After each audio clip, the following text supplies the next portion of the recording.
The Grand Windsor Ballroom looked like another planet.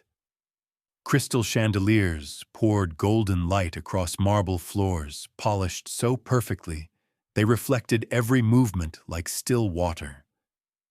A string quartet played near the staircase, their music floating above the soft hum of conversations about investment portfolios, charity boards, and summer homes in the Hamptons. I moved through the crowd balancing a silver tray of champagne flutes, careful to keep my shoulders straight and my smile effortless. Years of working in places like this had taught me an important lesson. Wealthy people rarely noticed the woman refilling their glasses unless she made a mistake. I preferred invisibility.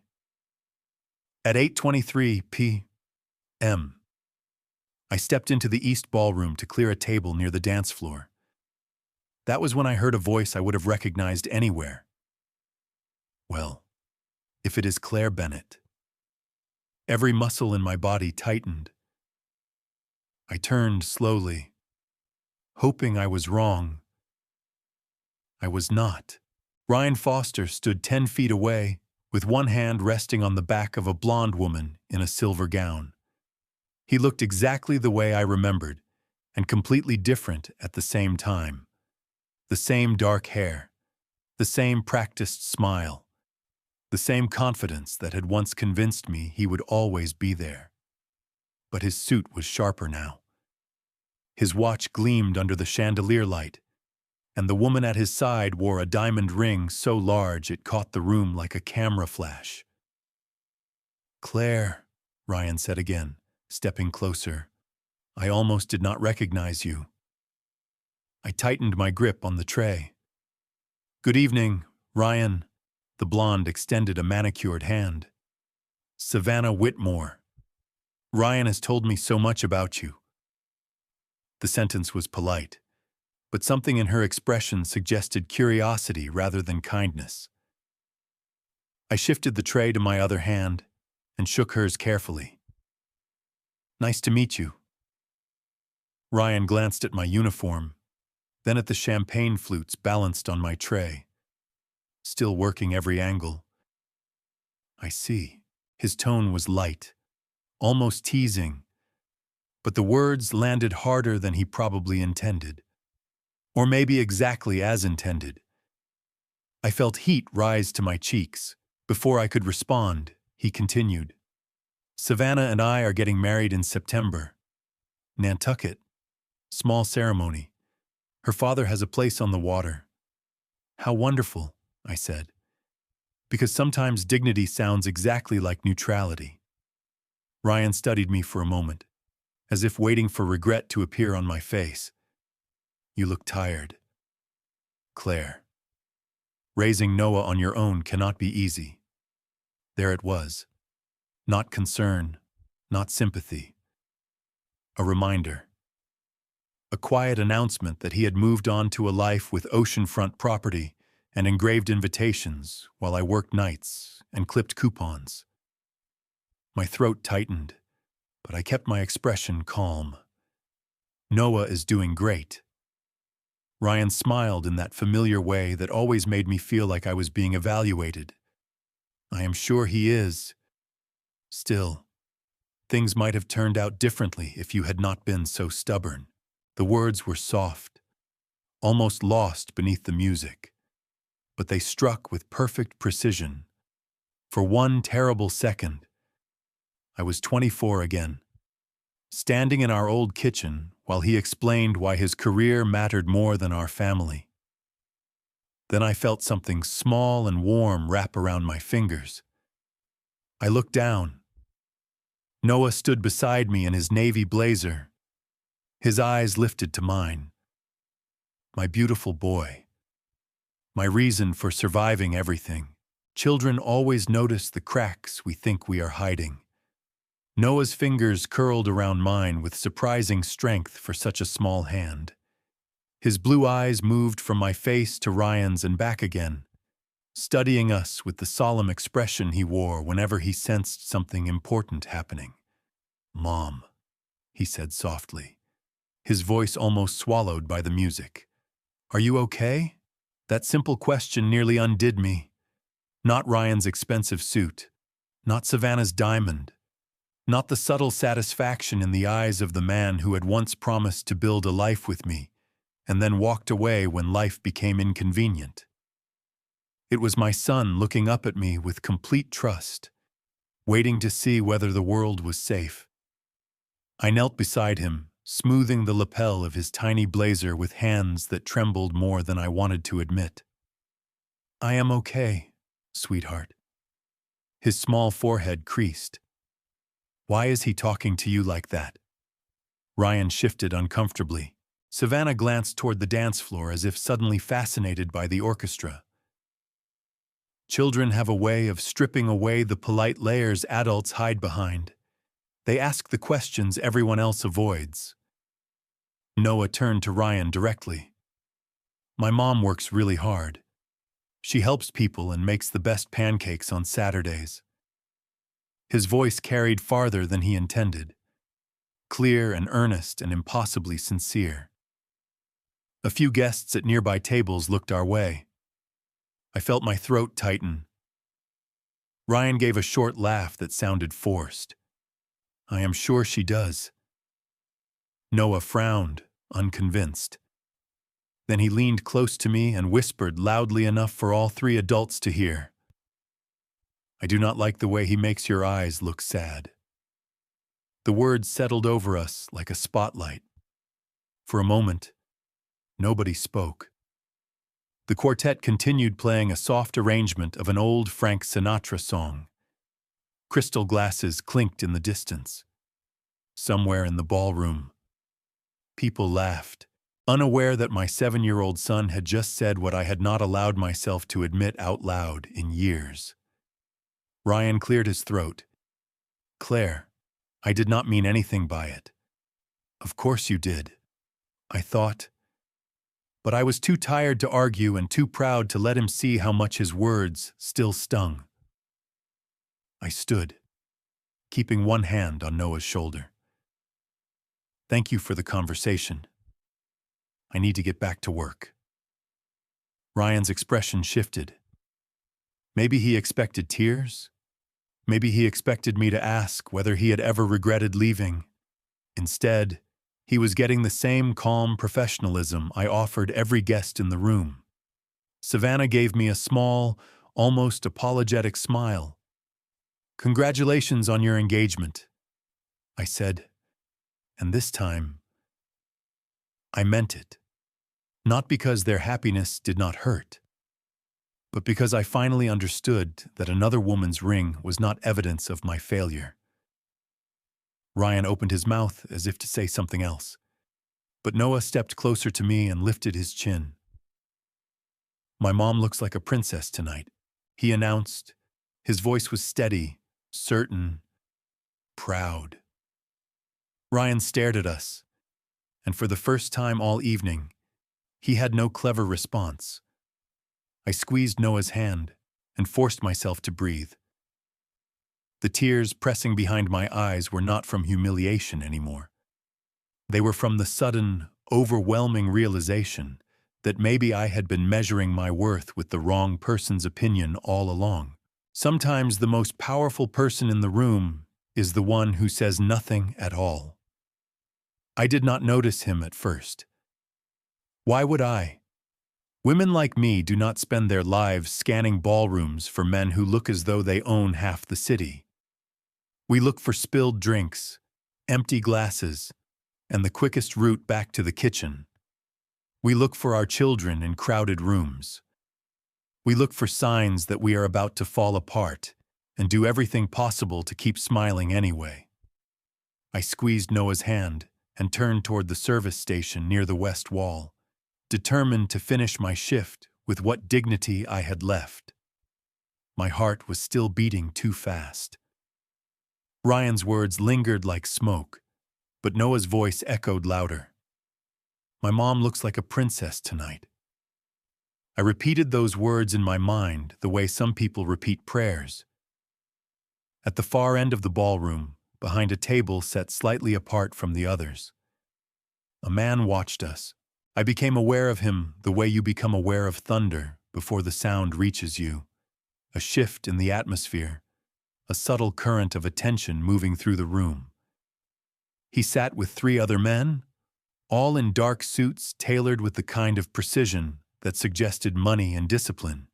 But the man at the center made everyone else seem like background. He looked to be in his late 30s, broad shoulders, dark hair brushed back from a face too composed to reveal much.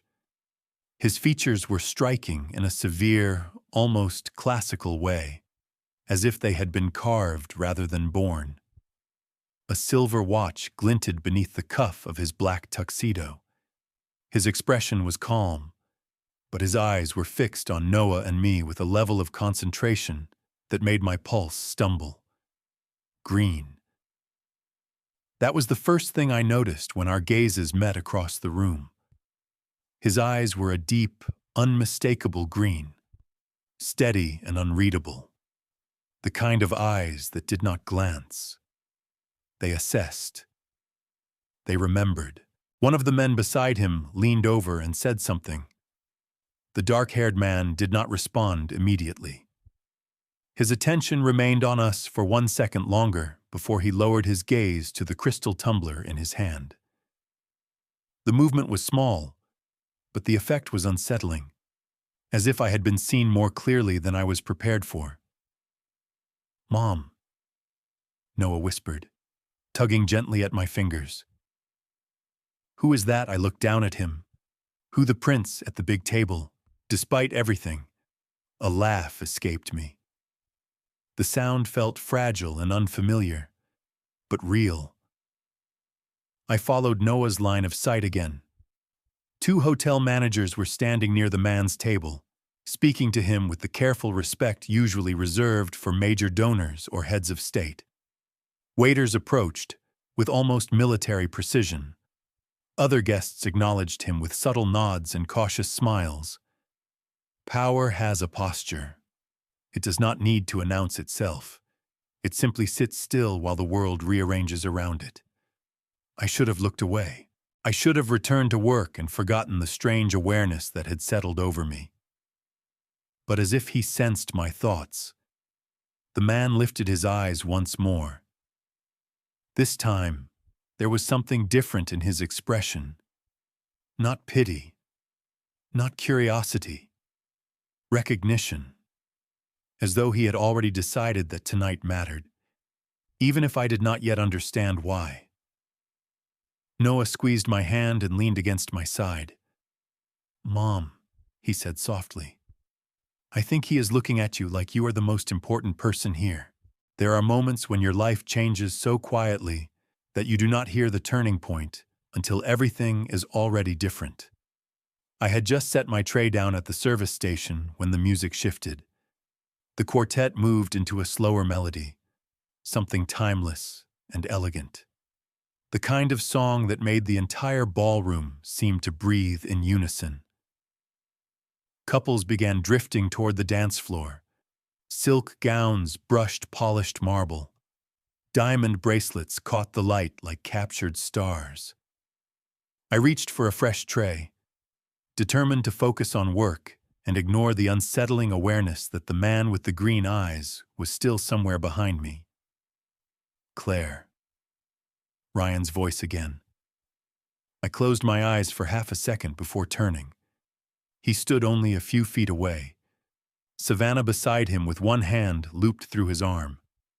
There was a tightness in his jaw now, as if Noah's words had landed harder than he wanted to admit.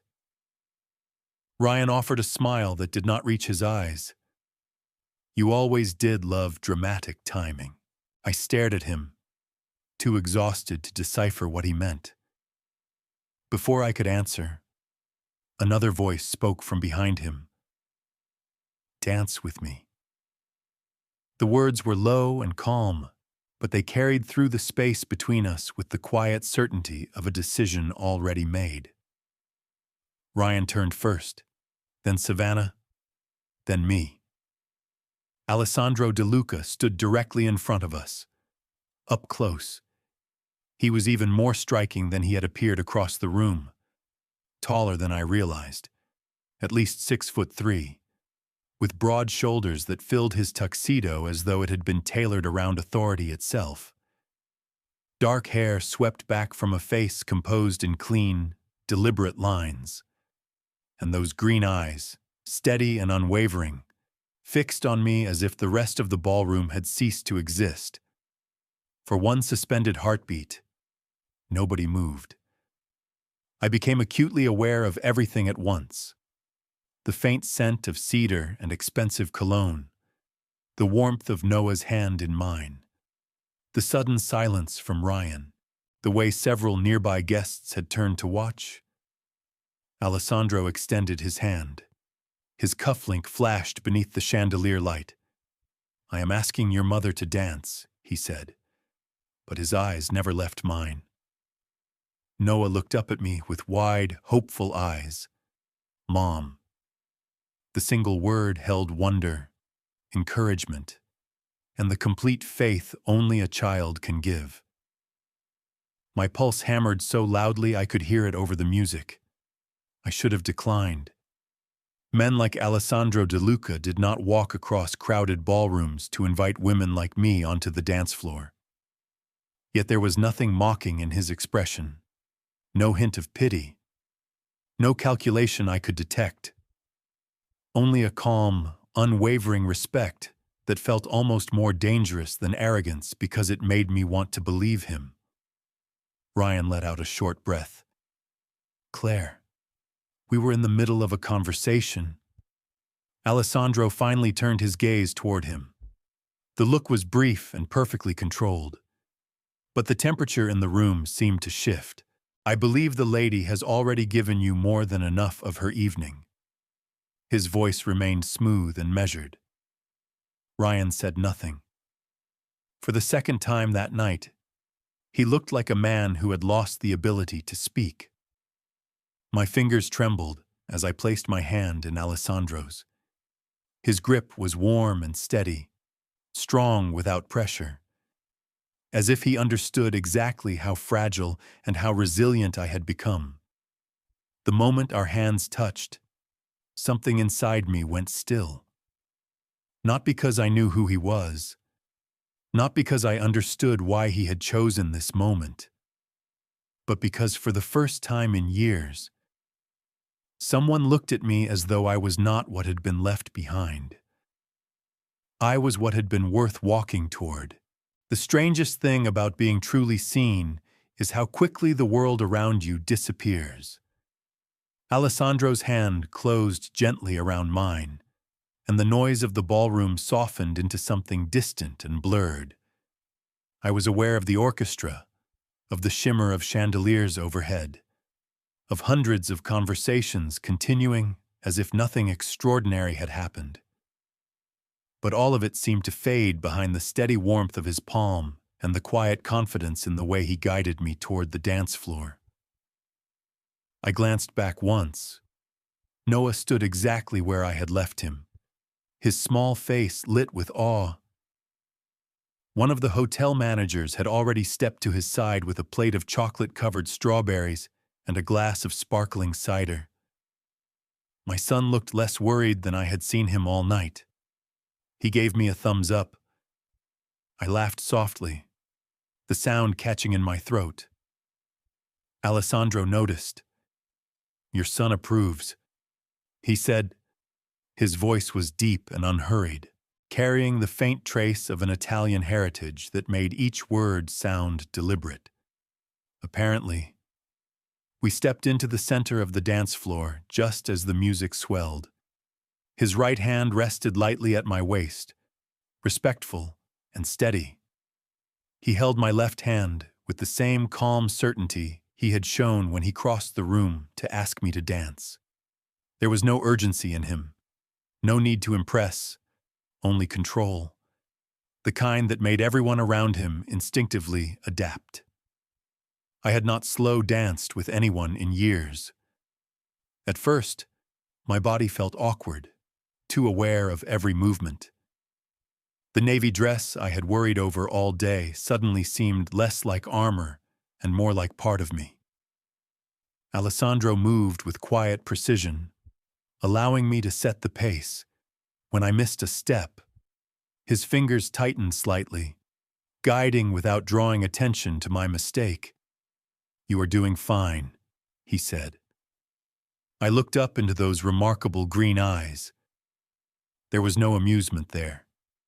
No flirtation I could easily dismiss, only sincerity.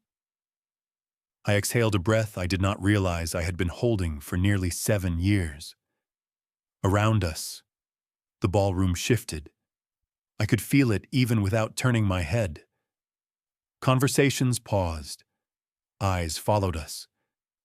Somewhere at the edge of the floor stood Ryan, watching the woman he once dismissed move through a sea of crystal and candlelight in the arms of a man everyone else seemed to respect without question. But for the first time that night, Ryan's opinion felt very far away. Alessandro's gaze never wavered. "You look beautiful tonight." "Claire." The compliment should have embarrassed me. Instead, it landed with surprising force because he said it like a fact rather than a strategy. My eyes stung unexpectedly. "Thank you." The words came out softer than I intended. He studied me for a moment, his expression unreadable and somehow gentle at the same time. "Whoever made you doubt that was blind." My breath caught. No one had ever defended me so simply. No grand speech, no dramatic gesture, just one clear sentence spoken with absolute conviction. I felt something inside me shift, as subtle and profound as the turning of the song itself. The orchestra continued its elegant melody. Alessandro guided me in a slow circle beneath the chandeliers. My son smiled from the sidelines. The room watched, and for the first time in longer than I could measure, I was not dancing as a woman trying to prove her worth. I was dancing as a woman who was beginning to believe she had always possessed it.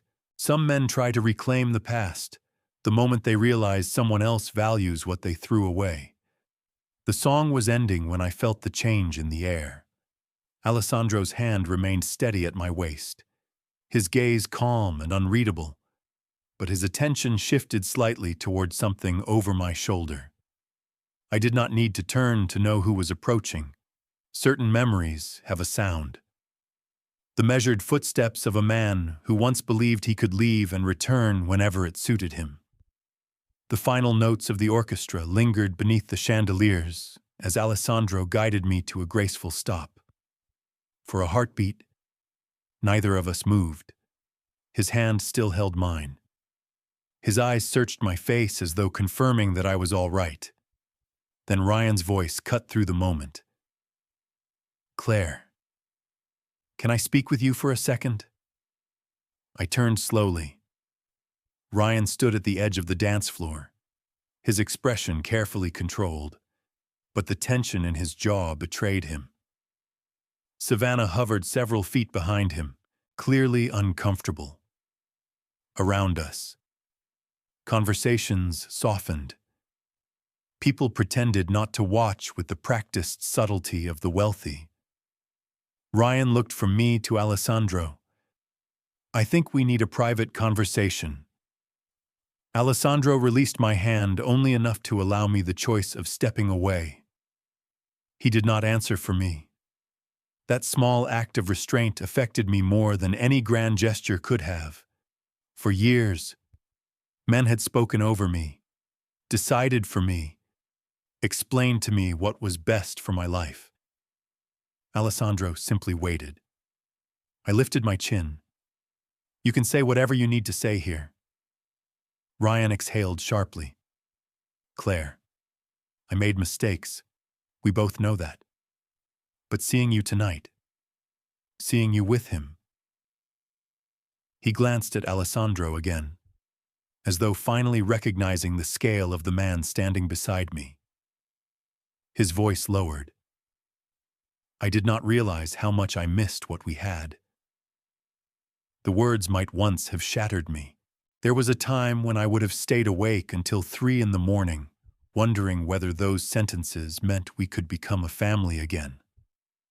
But standing beneath the chandeliers with Noah smiling nearby and Alessandro beside me, I heard something different. Not love, not regret, possession. The discomfort of a man discovering that the woman he had taken for granted no longer belonged to his unfinished story. Ryan took a step closer. Noah deserves a real family. I felt my spine straighten. Noah already has one. Ryan's expression faltered. Claire, be reasonable. Alessandro spoke then, his voice low and even. Reasonable is raising a child alone while working 2 jobs.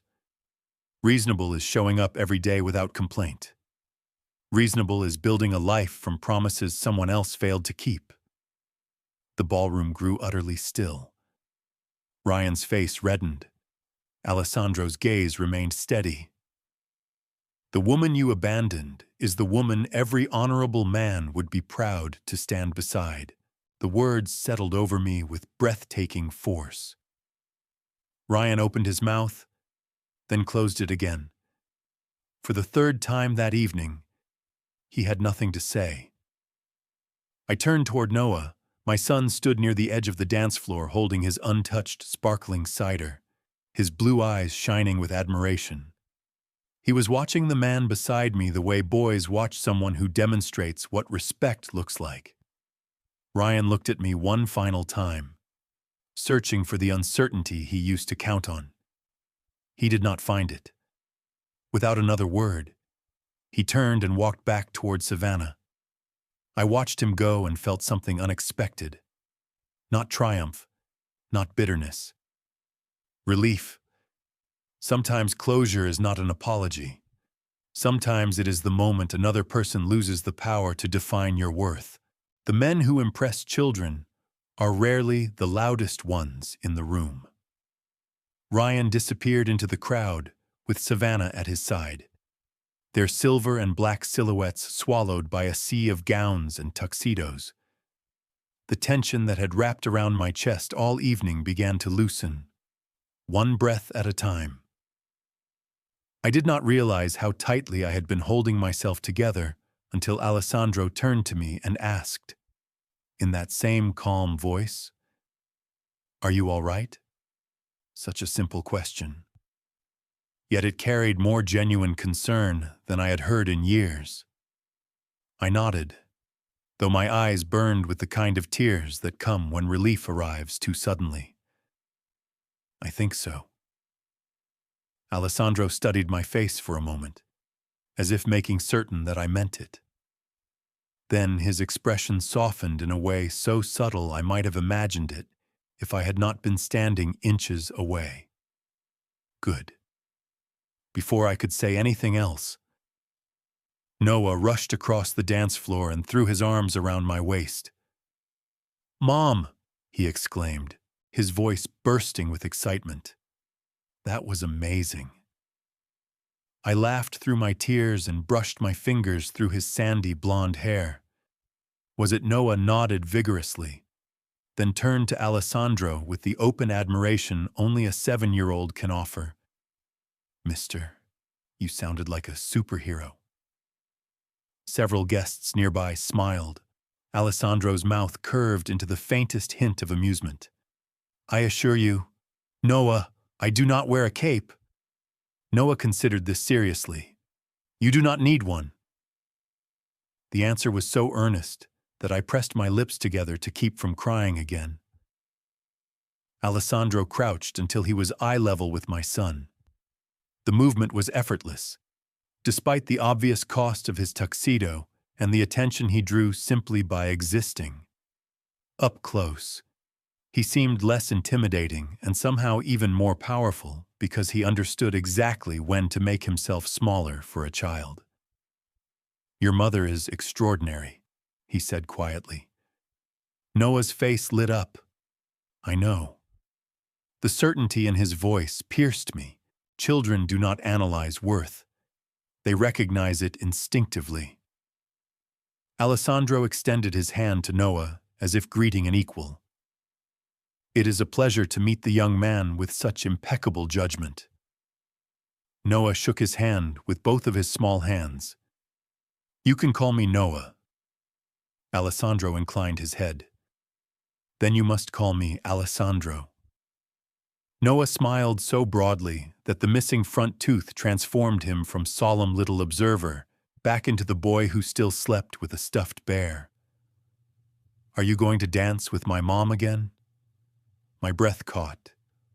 Alessandro glanced at me, giving me the same quiet respect he had shown all night. If she would like that, I would be honored. No pressure, no assumption, only an invitation. I looked at my son, whose eyes shone with hope, and then at the man kneeling before him in a ballroom full of people who seemed to orbit around his presence. Something in my chest warmed in a place that had felt cold for a very long time. Noah leaned close to me and whispered with complete confidence. He looks at you the same way I do when I know everything is going to be okay. I swallowed hard. Some compliments are too pure to answer immediately. Alessandro rose to his full height and offered me his hand once more. Around us, the orchestra began another song. The chandeliers cast gold across the polished floor. My son stood between us, smiling as though he had discovered a secret the adults were only beginning to understand. And in that moment, I realized the most important man in my life had already given his approval. Sometimes your life changes not with fireworks, but with a hand extended under warm chandelier light and the quiet realization that you are no longer afraid to take it.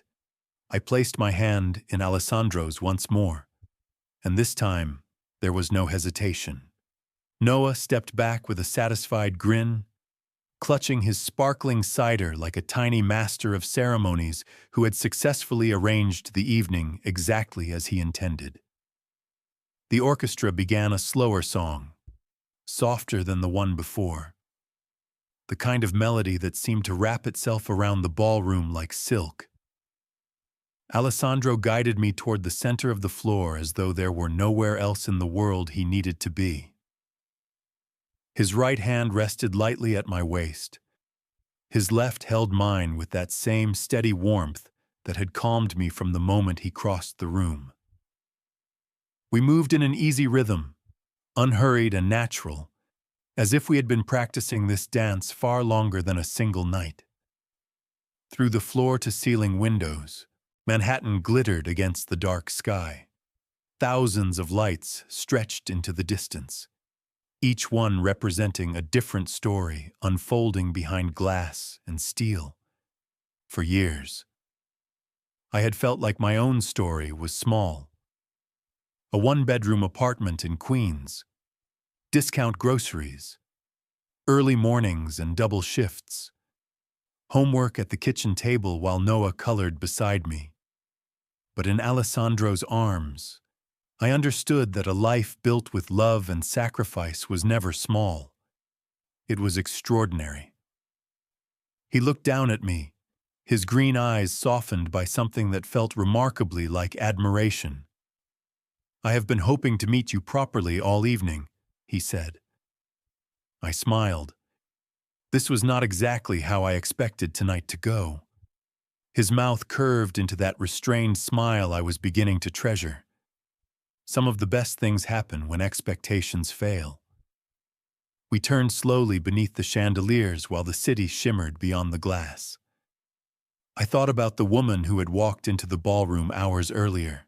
A woman worried about a repaired hemline and an ex-boyfriend's opinion. A woman so accustomed to being overlooked that she had almost forgotten what dignity felt like when reflected in another person's eyes. I was still that woman.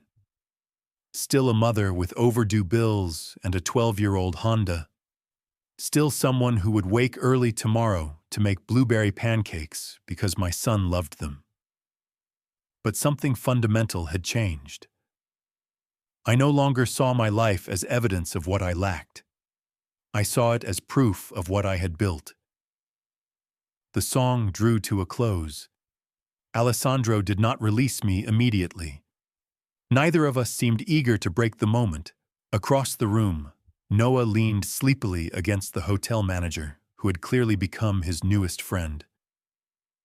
My son's eyelids drooped, but when he saw me looking, he lifted his hand and gave me a drowsy wave. Alessandro followed my gaze. He adores you. The simple truth in his voice made my eyes sting. I adore him too. Alessandro turned back to me, his expression steady and sincere. Any man with sense would. The final notes faded into the golden air around us. Applause rose softly as couples drifted from the dance floor, but I remained where I was, my hand still in his, my heart fuller than it had been in years. That night, I did not gain a fairy tale. I gained something better. A reminder that the right person does not rescue you from your life. He steps into the life you have already built and treats it like the most valuable thing he has ever seen.